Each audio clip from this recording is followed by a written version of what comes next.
the latest countries to join the move to resist hostile business takeovers by China. Countries around the world have been tightening rules on foreign investments in critical sectors to ensure that their economies do not become vulnerable and exposed to foreign hands. As reports suggest that Beijing is on a buying spree owing to the coronavirus pandemic-induced economic downturn, the world as a whole is reconsidering relations with China in the face of increased investment in critical sectors by Chinese state-owned enterprises. On this edition of The Big Picture, we will analyze how nations around the world are rethinking their FDI policies with China.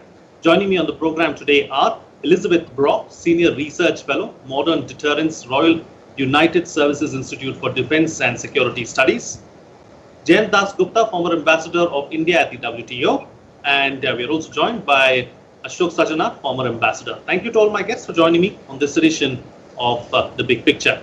So Elizabeth, I'd like to begin the program with you. Let's first try and understand and try and analyze, because the European Union was among the first really to tighten foreign investment rules in recent weeks.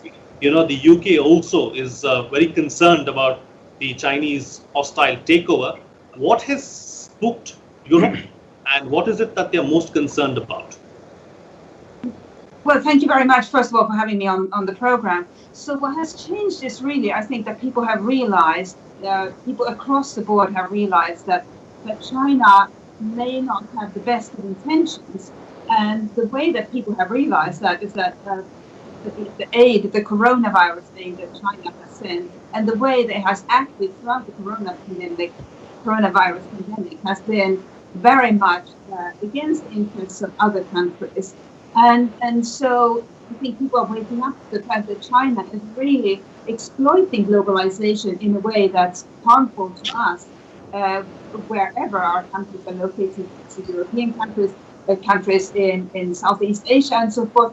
And the main way that China so far has been building out its presence and power is by acquiring companies in these countries. And so far, the restrictions have only been on companies that are considered vital to national security. But as we have discovered, lots of companies can be vital to the country's best interest. So, for example, ventilators, that's not arms production, defense manufacturing, but it's vital to the country's interest. So people are realizing that we need to protect our economies better, because otherwise, in the crisis, even without the crisis, we'll be very dependent on China, and they may not act in our interest. Okay, all right. So, Ms. Dasgupta, I'd like to bring you in here as well. You know, India too has taken a few steps to deal with this particular issue. You know, we've taken a review as far as our FDI policy is concerned. Take us through that. We had a system by which investments from Pakistan and Bangladesh had to go through the government route. Before that, I must tell you that there are two avenues open for foreign investors. One is the automatic approval route, and that is except for a few industries like atomic energy, space, etc. Everything else is open. But there are sectoral investment caps. For instance, in banking, there is a cap, in insurance, there is a cap, etc. So the automatic route allows investors to come in and invest and inform the government of India later, within a prescribed period, of course. The second approach is for government approvals to be taken first before you can invest. So Pakistan and Bangladesh were in that category. Now we have extended it to include all the neighboring countries with which India has a land border. So we have included Myanmar, Bhutan, Nepal, and of course China, with whom we have the longest border. So that is there. And the reasons for that, of course, it was under consideration for the past few months. But the reason which triggered it off was the investment that the People's Bank of China made in the HDFC Bank, raising its investments from 0.8% of HDFC to 1.01%. So that rang an alarm bell. And of course, the Chinese investments have been in a few industries. And one of the most notable ones has been the pharma industry. The Chinese invested about $1.1 billion and bought up a sizable part of Gland Pharma, which represents approximately 17-18% of the entire Chinese investment in India. And as far as the unicorns are concerned, that is companies which are worth more than $1 billion, if we take the 23 of them at the last count, majority of them have some Chinese investment or the other. And China has investment in e-commerce also, including Paytm and Flipkart, for instance. So this, the reason why this decision has been taken is to prevent opportunistic takeovers and acquisitions and destabilizing the market. Because if the prices are down, as we all know, the Indian stock market went down by about 40%. Of course, it has recovered a little bit, but it is still down by about 25% from its peak in January. So if a foreign investor comes in and does it only for the short term for profit taking, and if there is a strategic interest involved, for instance, we have now realized, and most of the rest of the world also, that we are over-dependent on China for the pharmaceutical industry, especially the active pharmaceutical ingredients. So that is something which I think is under consideration of most governments. So this was one of the reasons, main reasons why India decided to move in this regard. Okay, all right. Ambassador Sajana, let me bring you into the picture now. You know, as far as non-Chinese companies are concerned, they are facing massive disruptions all around the world. Do you believe that they are easy prey for Chinese companies at a time like this? Oh, yes, absolutely, Frank. And this is true not only for India, but around the world, as you mentioned. And that is the reason why, you know, right at the beginning in your own introductory presentation, as also what Elizabeth has mentioned, we've seen around the world, whether it is in the United States, it is in Spain, it is in Australia, it is in Germany, France, Italy, across the board, decisions have been taken, and they have basically been focusing on hostile and predatory acquisitions by Chinese companies. Because as we've been discussing over the last, let's say, 2 months or so, when the stock markets have really been hit hard, in India, we have suffered a downsizing of our stock market by about 30 to 40%. So they can fall easy prey, because these companies, they also need money. So, and China, you know, the way it has come in as far as India is concerned, you know, it has taken over HDFC. Incidentally, it is not HDFC Bank that it has increased its investment in. It has increased its investment in HDFC Limited, which is a housing company. Now, there, of course, you know, we have to see, Frank, you would recall that when the Chinese President Xi Jinping had come here in September of 2014, we were discussing, at that time it was said that we had asked, you know, China should be investing in India in major infrastructure projects, etc. And you would recall that it was mentioned that over the next 5 years, China would be investing about $20 billion. Nothing happened really as far as that. So I think this is something that we have to balance, because India needs investment, to put into its manufacturing, into its industry, into its infrastructure. But it needs that investment at an appropriate level. It does not want that there should be a hostile takeover or a predatory acquisition of critical industries in India.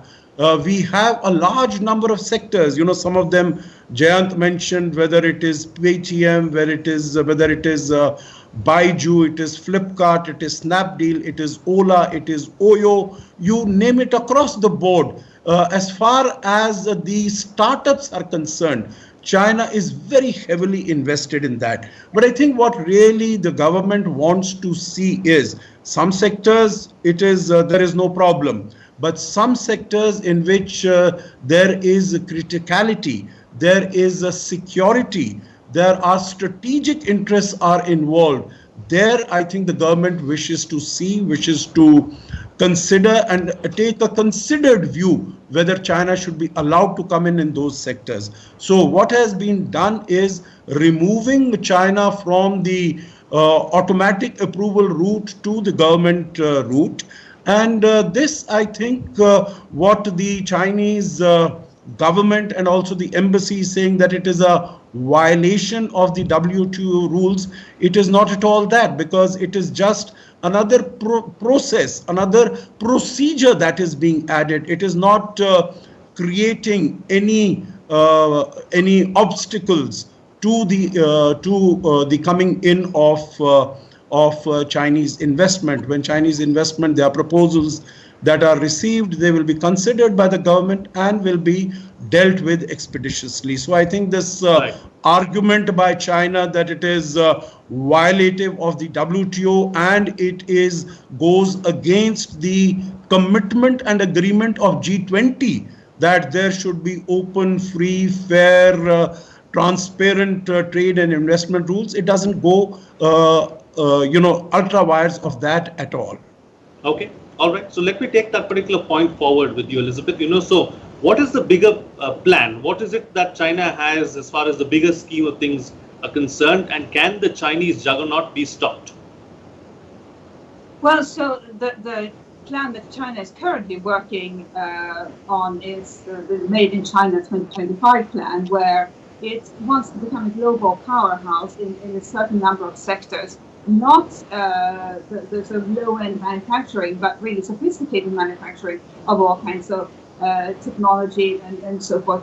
And so what's interesting is that they've given up their past habit of just buying household name Western companies or foreign companies simply to sort of have to show their clout. Instead, they are focusing on cutting-edge technology companies, and I think that's the risk for us in other countries, that these startups and emerging companies dealing with cutting-edge technology, they are not household names. Government regulators don't watch them every day, and they are and also because they are young companies, they are likely to be very severely hit by the coronavirus crisis. So they are very easy prey for Chinese acquisition attempts, and I think that's where we have to pay close attention, because once those cutting-edge technology capabilities are gone from our countries, the companies may remain in our countries, but their know-how and expertise only benefits the Chinese owner. So that's where we have to pay close attention and expand, which is what many governments are doing, expand our definition of what constitutes a strategic interest or a strategic company. Okay, all right. So, Mr. Dasgupta, so what are governments around the world really doing to try and address this particular issue? Certainly the Trump administration is concerned, is very worried about what's happening and what China might have up its sleeve. President Trump certainly wants to do something about this. But, as a whole, what are governments around the world doing? The first thing which comes to mind is Australia, which has said that all investments will come under review and in future. So that has really, it is just another way of saying that government approval would be required. And Australia, as you know, is one of the most open countries in the world in terms of investment. Germany and Italy are also thinking of putting something similar in place. And I think what India has done, and Ambassador Sajanhar mentioned that, in the WTO, there is no agreement on investment yet. It is under consideration. A mandate also has not been obtained to start negotiating on investment facilitation. So the Chinese, I think, protest saying that India has violated the WTO rules is totally, I think, misplaced and wrong. The second point is that why are we, distinguishing China from the rest of the world? That is because it is common knowledge that approximately 80% of the companies in China are directly or indirectly controlled by the government. And China has a cash chest of more than $3 trillion. And if China, 80% of that also, China decides to invest and buy up shares at a throwaway price because the world is in a crisis, then it will get an enormous amount of dominance over the stock markets and companies all over the world. And if it is doing it in a strategic manner, then it could imperil the strategic interests of other countries. And the third point I wanted to mention is that the US, for instance, has been raising the flag, red flag, on Huawei. So this is also of a piece. It is a matter of strategic interest. India has also not really made up its mind on whether to allow Huawei to come into India and bid for government projects. The Americans have done it with respect to Dubai ports worldwide a few years ago when they wanted to take over Baltimore port. For strategic considerations, they didn't allow it. They didn't allow Fairchild, a chip maker, to be taken over. So there are plenty of instances of this kind all over the world. And because of our experience, one of the things which I wanted to mention in this context is when a country looks for foreign investment, it is not only money, it is also management practices, it is technology transfer, advanced technology, etc., which an acceptor country looks forward to having. Now, the experience that other countries have had with China is that China is not willing to part with its technology. Of course, there are problems with other countries as well, but China is one country which does not part with its technology at all. The second point is, as far as management practices is concerned, the Chinese have a different set of management principles by which they go. But India basically follows the Western model of management practices, and it's a very open system where decision making is transparent. There is a certain responsibility towards the board of directors, the shareholders. So we really, apart from the money part, we don't really, know really what China has in store for us. And Right. as far as its total investments into India are concerned, it's only about $8 billion right from 1991 till date. So that is not very much. And we have not put a full stop to Chinese investments coming into India. What we have said that it is just a kind of a scrutiny. And two, that the Chinese investments, can still be allowed. But the government will review, and I'm sure it will do it very quickly on a case-to-case basis. Right. Okay. All right. So, since we are here, Ambassador Sajanhar, the tweaking of FDI rules by India, that's something that we've been speaking about as well, and the Chinese have reacted to it too.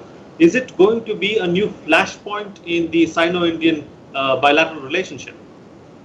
No, I don't think so. I think it is a very small thing as far as bilateral relations are concerned. And I think China also realizes in its heart of hearts that it does not have a strong case at all. And, India itself has been asking for Chinese investment, as I mentioned, even when Xi Jinping had come to India in September 2014. So we've been looking for Chinese investment.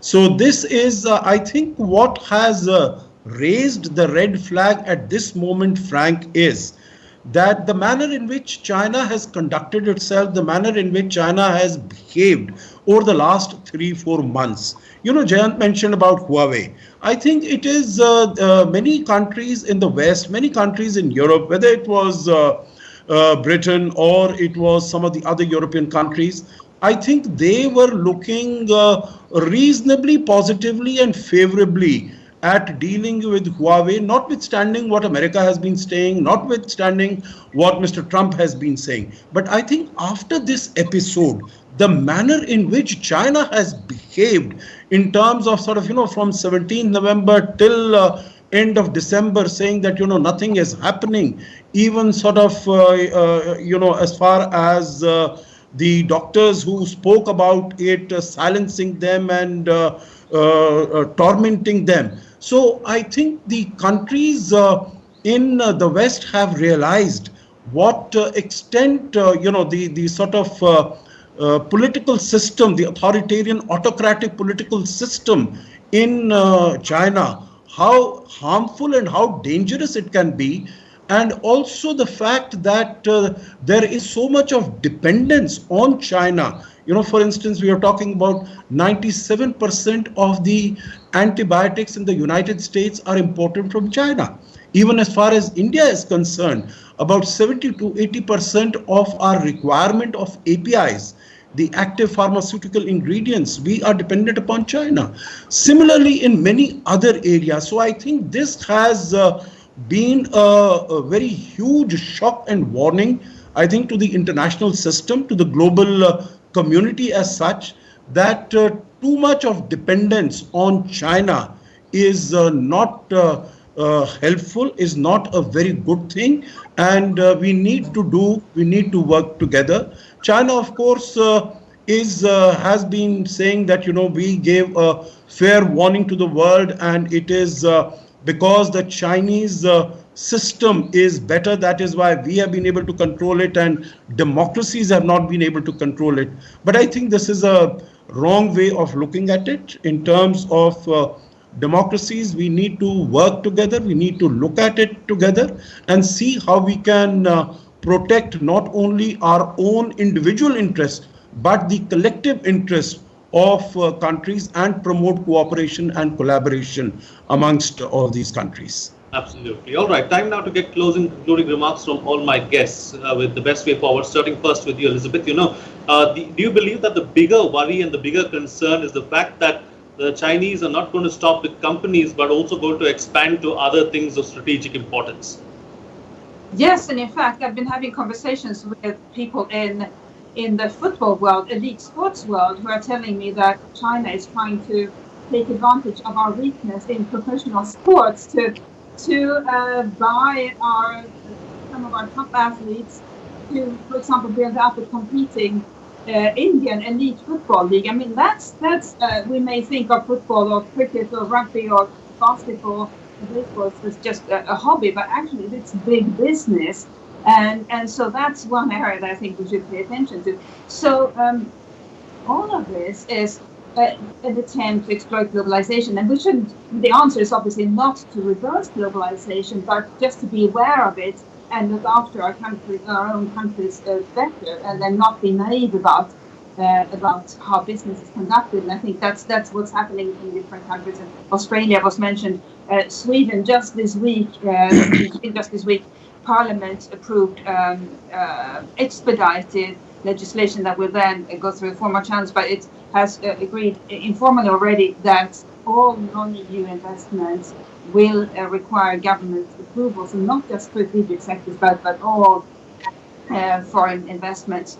So that's a positive sign, and frankly, this needed to happen, and it's strange that coronavirus sort of came and as was just said,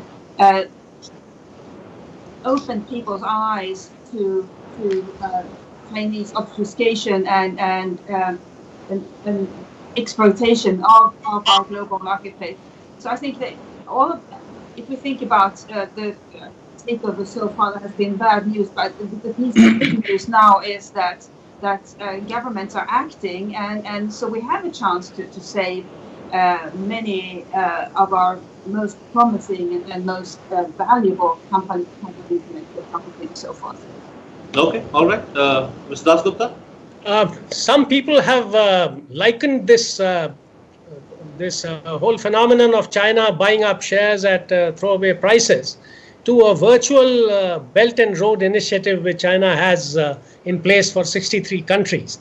And instead of physical assets, it is buying up companies through which it can, again, control the economy in many ways. For instance, just to take the example of pharma, India has approximately 80 manufacturing companies in India, which is the largest for having FDA approvals of the US.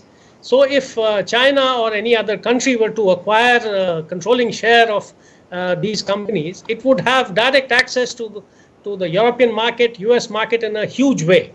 And I must mention that it was not China, but a Japanese company which had taken over one of the major pharmaceutical producing companies in India. And after that, because it was a strategic interest which was involved, India said that it would need to go through the brownfield investments and takeovers. They would need to go through the government route for pharma industry. Of course, it was subsequently relaxed, but the alarm bells had started ringing even then. So this is of a piece with what had happened. And finally, I must say, though it is slightly unkind to say it, the Chinese government has not shown a sense of responsibility and a sense of empathy, let's say, for the people who are suffering all over the world from coronavirus. And I think attitudes, from what I can see, are likely to harden towards Chinese investment, especially of the predatory and opportunistic kind. Okay, all right. And Ambassador Sachinath, close the show for us with the concluding remarks. Frank, what I think is that it is not going to be post-corona whenever it comes. It is not going to be business as usual. I think countries are realizing what a threat and a danger it is to be so very dependent on China. We've been hearing so many voices from around the world. Just a few days ago, from UK, Dominic Raab, who's heading the government at the moment in place of Boris Johnson, he said that things are going to change very much. Similarly, we have heard from President of France, Emmanuel Macron also. I think across the world, there is going to be a huge pushback as far as China is concerned. And I think we need to work together to ensure, while there is cooperation, there is collaboration, that we are able to maintain our own, protect and promote our own interests, but also ensure that we are able to overcome the virus, the coronavirus, the pandemic, and move forward to normal times through cooperation and collaboration as quickly as possible.